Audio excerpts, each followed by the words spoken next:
Hello, my name is James Miller, and if you were looking in from the outside, you'd think my life was just about perfect until one moment tore it all apart. And what my wife did after that, well, it's the kind of thing you'll never see coming. So a little about me. I'm 44 years old, work as a craftsman and carpenter, and I take a lot of pride in what I do. I'm 6 feet 2 inches tall, weighing in at about 215 pounds. Not to brag, but when it comes to building, I know my stuff, whether it's framing, roofing, wiring, or plumbing. But framing, that's my real specialty. I've even got a knack for memorizing blueprints fast, saving time by not needing to glance back at the plans. People tend to notice when I'm hammering nails with both hands. I guess it looks pretty impressive. Then there's my wife, Rachel. She's 42, about 5'5", and weighs around 125 pounds. Rachel's the kind of woman who could turn heads effortlessly, with her chestnut hair and those striking green eyes. We've been married for 7 years, and our story started when a couple of friends set us up on a blind date. I wasn't expecting much, but when I saw her, it was like being struck by lightning. By our third date, we were practically inseparable, and within the year, we tied the knot. Rachel's a real estate agent, and a talented one at that. She's one of the best in her field, so between the two of us, we've been pretty comfortable financially. I've also got an older brother, Brian, who moved to Orlando a few years ago to help take care of our mom after our dad passed from cancer. Brian, 46, is married to Linda, who's a real estate broker herself, and they've got 2 kids. Brian works in sales, and believe me, he could sell ice to an Eskimo. A while back, I was working for a contractor in Dallas, Texas, who dreamed big. He wanted to build luxury communities, but he didn't have the business sense to back it up. About 6 months into a project, the whole thing fell apart, leaving me jobless. I took a short break, catching up on things around the house, but after a week of sitting idle, I knew I had to get back to work, especially with Rachel hinting that I should get busy. One day, I was out driving in my Chevy Silverado, which I use for work and keep loaded with tools in the side compartments. I spotted a new neighborhood being built. Some houses were half done, others barely started. So, I parked, looked around, and asked, "Who's running the show here?" A man walked up, giving me the once-over. I extended a hand and introduced myself. "Hey, I'm James. Do you need any extra help on the site?" He eyed me for a moment. "What can you do?" I couldn't help but grin a bit. Framing's my specialty. Want a demonstration? Without saying much, he handed me a set of blueprints and pointed me toward a freshly poured concrete slab. I studied the plans for a few minutes, then went back to my truck to grab my tools. "Bring me a load of 2x4S and some nails," I called out, slipping on my tool belt with 2 heavy-duty framing hammers, one for each hand. He nodded, signaling the forklift operator, and before long, I was in the zone, measuring, cutting, and hammering away, switching hands as I worked. I was showing off a little, but I had to make an impression. After about an hour, I heard the man call out, "Hey, James." I looked up to see him standing with a group of workers, all smiling. "Tomorrow morning, 6 a.m. sharp," he said, turning to leave. Just like that, I had a new job. When I got home, I knew Rachel would be thrilled. She had finished her work early, so I gave her a quick call. "Hey, babe, I landed a job. Heading home now." When I said I was on my way, she knew what I meant. Our little inside joke for some time alone together. We'd started this playful tradition where she'd hide somewhere in the house, and I'd have to find her. And when I did, well, it always ended in smiles. Pulling into the driveway, I felt that familiar excitement as I jumped out of the truck and called out, "I'm home, Rachel. You know what's coming when I find you." As I made my way through the house, stripping off my work clothes, I checked her usual hiding spots. Finally, I found her in our bedroom closet.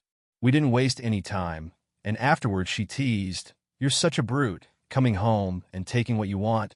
I pulled her close, laughing. "Well, you're exactly what I want." We laughed. Then I told her we should celebrate since I was starting my new job the next day. She smirked and said, "I hope you keep finding jobs if this is how we're going to celebrate." The next morning, I showed up at the job site bright and early. The foreman, Tom, was a no-nonsense guy, but you could tell he ran a well-organized crew. The site had a rhythm. Every person knew their job, and no one was standing around. I found out later that Tom had a system. If the crew finished ahead of schedule, they'd get a bonus, and he'd bring out a couple of cases of beer at the end of the day. It was a solid incentive, and his guys were loyal because of it. That spring, summer, and into the fall, I threw myself into the work. Tom's crew was great, and I was making good money. I even started putting some extra cash aside, storing my bonus checks in an old metal lockbox I kept in the garage. By the end of the season, I'd saved up around $155,000.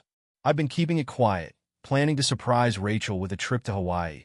She'd been dreaming about it for years, and I figured it was finally time to make it happen. Then one day the weather turned. We were right in the middle of framing a house when a storm hit, turning the site into a mud pit. There was no way we could keep working, so we all huddled under a half-finished roof, sipping coffee and waiting for Tom to call it a day. My phone buzzed in my pocket. It was my sister-in-law, Linda. "Hey, James, how are you and Rachel doing?" she asked. I hadn't heard from Linda in a while, so it was a nice surprise. "We're doing great. How's Brian and the kids?" "Good. I'm actually in town for a real estate conference. Want to grab lunch?" "Sure thing. I'll give Rachel a call, and we can meet up." "Where are you staying?" She told me she was at the Hilton downtown. I tried calling Rachel, but there was no answer. Figured she was busy with a client, so I didn't leave a message. When the rain let up, Tom called it a day, and I decided to head over to the Hilton to meet Linda for lunch. When I got to the Hilton's restaurant, I spotted Karen, one of Rachel's friends, sitting with a group of women. Karen had always been a bit of a gossip, poking her nose into everyone's business. We never really clicked, so I didn't pay her much attention and kept looking until I saw Linda. She greeted me with a quick hug and a friendly peck on the cheek. Nothing unusual.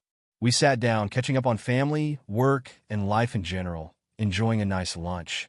Afterward, I walked her to the elevator, and just as the doors were closing, I noticed Karen craning her neck to watch us, giving me a hard stare. I ignored it, but a little voice in the back of my mind said she'd probably be spinning a story about this before I even got home. On my way back, I decided to swing by Dave's Tavern, my go-to spot for a couple of beers with the regulars. We swapped stories and unwound from the day, and after a while, I headed home. When I pulled into the driveway, I noticed Rachel's car was gone. I figured she must still be out with clients or visiting her mom. Later that night, I called her. "Hey babe, where are you?" "I'm at Mom's," she replied, her voice tight. "She's not feeling well, so I'm staying with her tonight." "Is she okay?" I asked, concerned. "Not sure yet. I'll let you know tomorrow." "All right, give her my love," I said, and we hung up. Something fell off in her voice, but I brushed it off, thinking maybe it was just stress about her mom. I tried to settle in and watch a movie, but I couldn't shake that strange feeling. Eventually, I went to bed, hoping things would feel normal in the morning. The next morning, I woke up early, instinctively reaching over for Rachel. But then I remembered she wasn't home. I got out of bed, took a hot shower, and I made myself some coffee. The storm was still raging outside, so I figured I'd likely have another day off work. After lounging around the house for a bit, I decided to give Rachel a call to check on her and her mom. "Hey, how's your mom doing?" I asked when she answered. "I'm taking her to the doctor later," she replied, her voice sounding distant. "Do you need any help?" "I've got the day off," I offered, hoping to be there for her if she needed me. "No, I've got it under control," she answered, a little too quickly. "All right, just let me know if you need anything." "Love you," I said. "Thanks, James. I'll call you later," she replied, and the call ended abruptly. I couldn't shake the nagging feeling that something wasn't right. Rachel had been acting a bit distant lately, but I chalked it up to the stress of her mom's health. The rest of the day dragged on. Nothing seemed to hold my attention. Not the TV, not my laptop, not even the house projects I'd been putting off. I felt restless, like I was waiting for something. Finally, I sat down at my computer to check emails, thinking some work might distract me. That's when I saw it, a new message from Rachel. Attached to the email was a video file. Confused, I clicked on it, not expecting much. The video opened to a view of our bedroom, the bed perfectly made and the camera aimed right at it. My heart started to race. Then Rachel appeared on screen, standing in front of the camera, hands on her hips. She was staring straight into the lens, her expression cold and unrecognizable. "You think you're so clever, James," she said, her voice filled with anger. "You think you could cheat on me and get away with it? Well, Watch this. The camera shifted, and that's when I saw them. Two men, sitting on the edge of our bed, their expressions unreadable. Rachel walked over to them, her back now facing the camera. My stomach dropped, and I could feel the blood drain from my face. I paused the video, barely able to comprehend what I was seeing. It felt like a nightmare, like something that couldn't be real.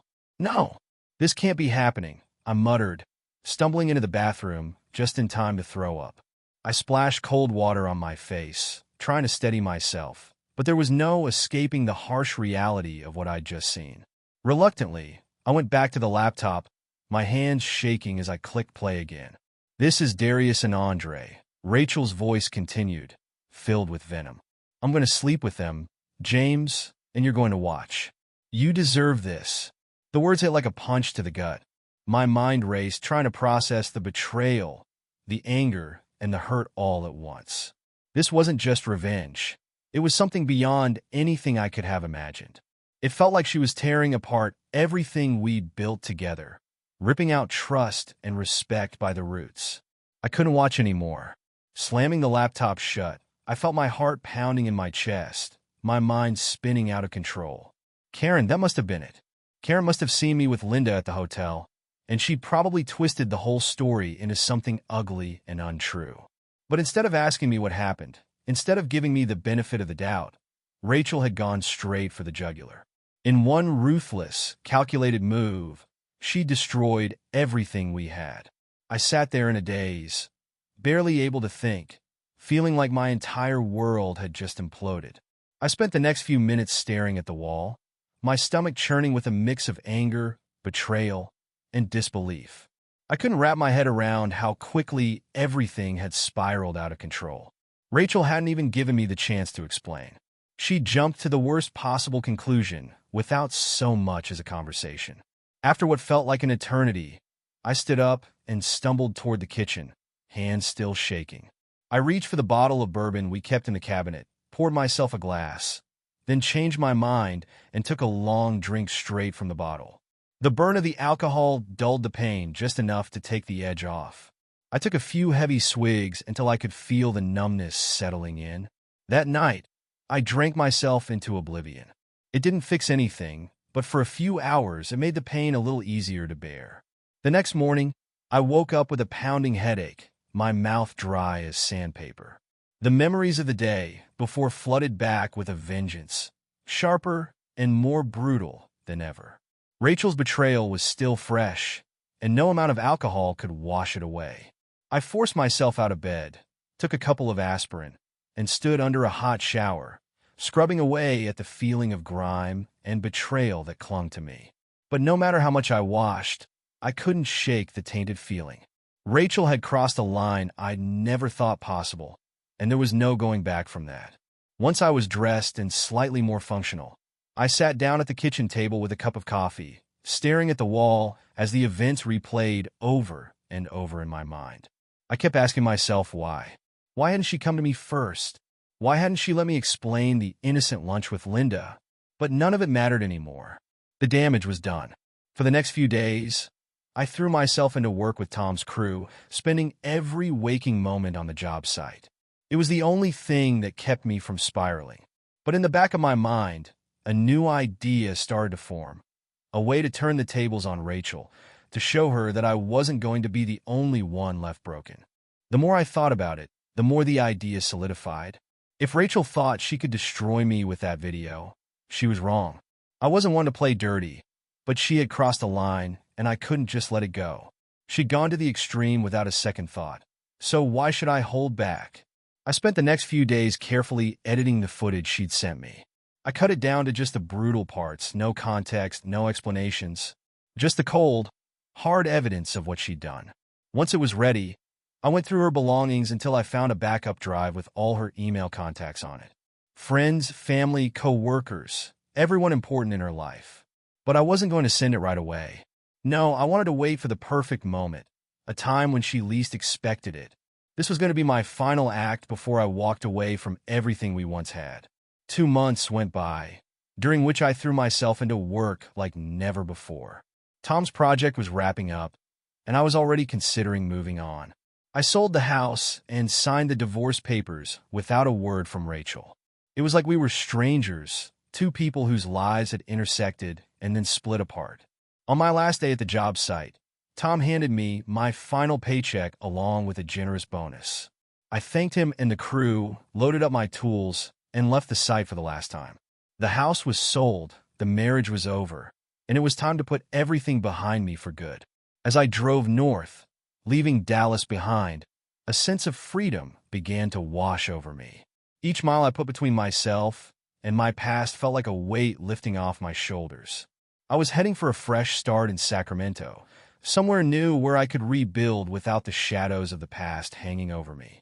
When I reached Sacramento, I found a small, quiet motel and checked in. That night, I sat on the edge of the bed, laptop in front of me, and I knew what I had to do. I opened a new email, typed out the subject line, "How to End a Marriage," and attached the edited video of Rachel. I sent it to everyone on her contact list, friends, family, coworkers. The deed was done.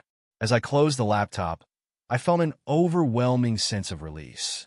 It wasn't just about revenge. It was about closure. She'd torn our life apart, and now everyone would see her actions for what they truly were. The next morning, I woke up feeling a strange sense of calm. For the first time in months, it felt like the weight had been lifted. Sending that video wasn't just about getting back at Rachel. It was about taking control of my life again. Her betrayal had shattered me, but this was my way of closing that chapter. After a quick breakfast at a local diner, I started looking for a place to settle down in Sacramento. I found a cozy 2-bedroom apartment in a quiet neighborhood on the edge of town. It was furnished, affordable, and exactly what I needed to start fresh. Once I was settled in, I reached out to Mike, a contractor that Tom had recommended. Mike had just landed a project building a community of small, cottage-style homes, and he was looking for skilled carpenters to get it moving. When Mike's bid was accepted, work started right away. The land was mapped out, and within days, the site was buzzing with activity.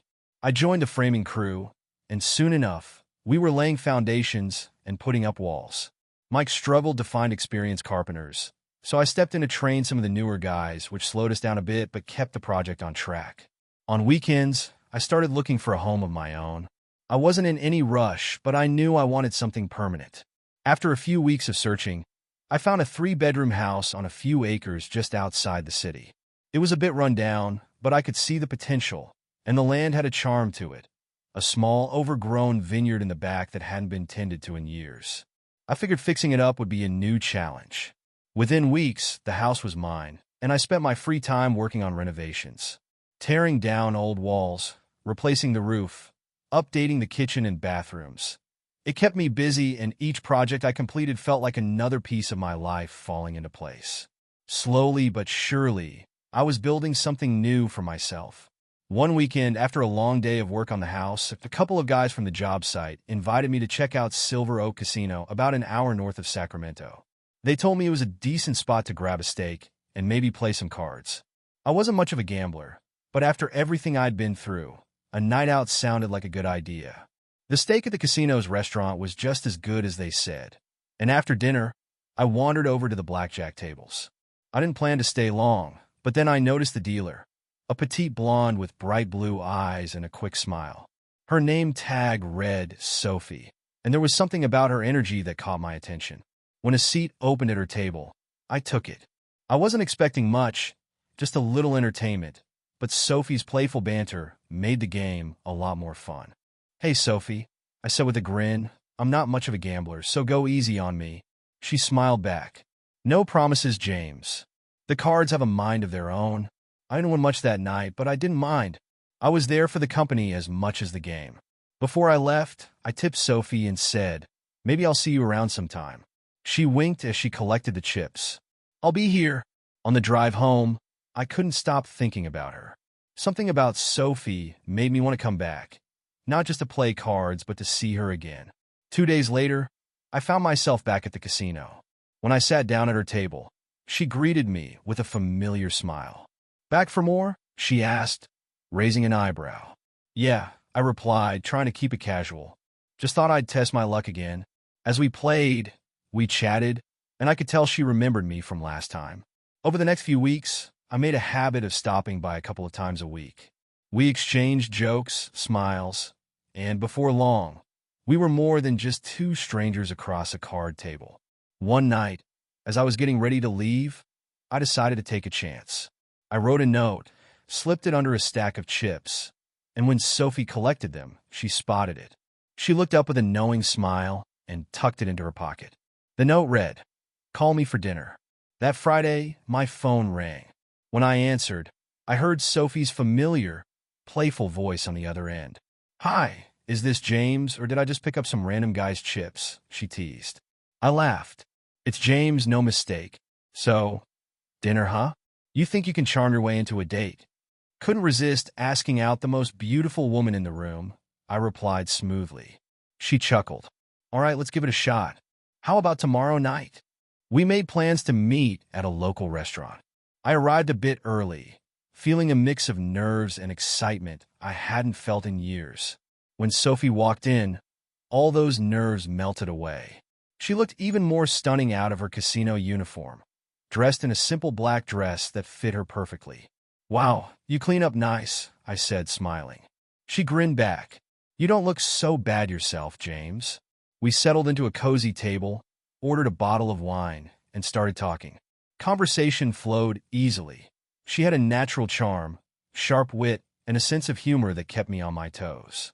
Sophie told me about her job at the casino, how she'd recently been promoted to shift supervisor, and how much she loved the fast-paced environment, despite the stress. "Dealing cards is easy," she laughed, "but keeping an eye on the other dealers, now that's a game of its own." "I can imagine," I said. "So, what do you do to unwind after all that?" Her eyes sparkled with a mischievous glint. "I love dancing, but I haven't had much time for it lately." "Well, lucky for you," I replied. "We're going dancing after dinner." Her face lit up. "You know how to win a girl over, don't you?" After dinner, we headed to a small music venue nearby. The place had a relaxed vibe, with a local band playing lively tunes. Sophie and I jumped right into dancing, laughing and enjoying ourselves. She moved with such effortless grace, and I did my best to keep up. When a slow song started, I pulled her close, and the mood shifted. We swayed gently to the music, the world around us fading away. Without thinking, I leaned in and kissed her softly. She kissed me back, and for that moment, it felt like everything else disappeared. When we finally pulled away, she looked up at me, cheeks flushed.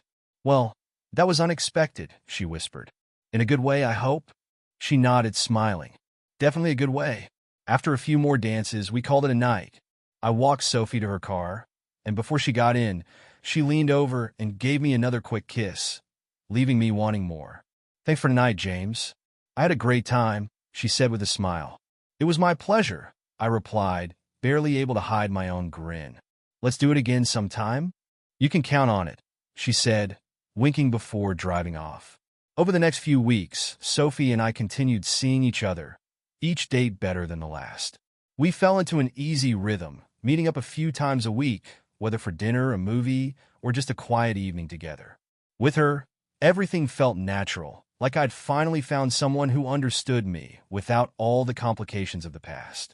One evening, after dinner at my place, Sophie looked at me thoughtfully. "You know, we've been seeing each other for a while now, but you haven't really told me much about your past." I took a deep breath, knowing that this conversation was bound to come sooner or later. "You're right. It's not exactly a happy story, but I guess it's time you knew." So, I told her everything. About Rachel, the video, the divorce, and how it all went down. I explained how Rachel had jumped to conclusions based on a rumor, and instead of talking to me, she'd gone straight for revenge in the worst way. Sophie listened intently, never interrupting, her expression a mix of empathy and disbelief. When I finished, she shook her head. "I can't believe she didn't even give you a chance to explain." "That's awful." "Yeah, it was, I admitted, but it's in the past now. I've moved on." She reached across the table, taking my hand. "Well, I'm glad you told me, and I'm glad you moved on. You deserve better than that." I squeezed her hand, feeling a sense of relief wash over me. "Thanks, Sophie. That means a lot." From that moment on, things only got better between us. A few months later, Sophie moved in with me, and we started building a life together. She managed to switch to the day shift at the casino, which meant we had more time for each other in the evenings. Our relationship was simple, genuine, and real, exactly what I'd been searching for. About 6 months after Sophie moved in, we decided to take things a step further. We got married in a small, intimate ceremony with just a few close friends. It wasn't a big, elaborate wedding, but it was perfect for us. There was a warmth to it, a feeling that we were exactly where we were meant to be. Just a couple of months later, Sophie missed her period. We took a test, and sure enough, we found out we were expecting. I couldn't have been happier. 9 months later, we welcomed our son into the world, a healthy 7-pound bundle of joy. Sophie decided to stay home to take care of him, leaving her job at the casino, which was fine by me. I wanted her to be where she felt happiest. Then, just 10 months later, our baby girl arrived, weighing in at 6 pounds, 8 ounces. In the blink of an eye, our family felt complete. Life became a whirlwind of late-night feedings, first steps, and endless laughter. Watching Sophie as a mother only made me love her more. She had a natural warmth and patience that seemed to make everything easier. As the kids grew, we threw ourselves into family life. We spent weekends at soccer games, helped with homework, and took family trips every chance we got. Those years were some of the happiest I'd ever known, filled with simple joys and memories that would last a lifetime. Despite the busyness of family life, Sophie and I made sure to keep the spark alive. We had regular date nights, whether it was trying out a new restaurant or just spending a quiet evening at home once the kids were in bed. Over the years, our love only grew stronger, and we never let life's chaos get in the way of our bond. One day, as we were planning our next family vacation, an unexpected email appeared in my inbox.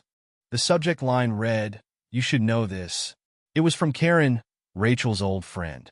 My heart skipped a beat as I hesitated to open it. I hadn't thought about Rachel in years and had no desire to dredge up the past, but curiosity got the better of me. "James," the email began, "I don't know if you care, but I thought you should know about Rachel. After you left, things went downhill for her.